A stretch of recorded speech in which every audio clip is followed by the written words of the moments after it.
போகிறீங்களா போகிறீங்களான்னு இழுத்து இழுத்து கேட்டாங்க. என்னப்பா இழுத்து இழுத்து கேட்குறாங்க? பொதுவாக யாரும் போகிறதில்ல, போனால் வரமாட்டாங்க, எல்லாம் வாக்கியரிசெல்லாம் போட்டு உயிரெலாம் எழுதி வச்சுருந்தேன் போவானு. என்னப்பா இப்படி சொல்கிறாங்கன்னு சொல்லிட்டு ஜபம் பண்ணிடுவோம், 1,00,000 ஜபம் பண்ணிடுவோம், பத்திரமா போயிட்டு வந்துடுவோம். இப்படி நாங்கள் 59,000 ஜபம் பண்ணுற போது மலையில் ஒரு குருவுடைய உருவம் அப்படி தத்ரூபமாக குரு தரிசனம் கிடச்சிது. சரி, குரு தரிசனம் கிடச்சிருச்சு, தெய்வ தரிசனம் கிடச்சி. இப்படி திரும்பினா நம்ம தட்டு வண்டியில் பரமேஸ்வரன் பார்வதி அப்படியே பறந்து வர்றாங்க. அந்த கல்குடாக காட்சி பார்த்தா பாரு.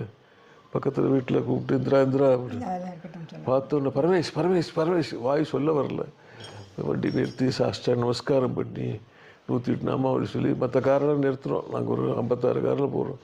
காரில் எல்லாம் டாட்டா காமிச்சின்னு போகிறாங்க, பாத்ரூம் போகிறக்க நிற்கிறாங்கன்னு சொல்லிட்டு ஃபோட்டோ எடுக்க முடியல. அப்புறம் 1 மணி நேரம் செஞ்சு சாப்பிட்றதுக்கு ஒரு 12 1 மணிக்கு வண்டி நின்றுது. அங்கேருந்து ஃபோட்டோ எடுத்தோம்.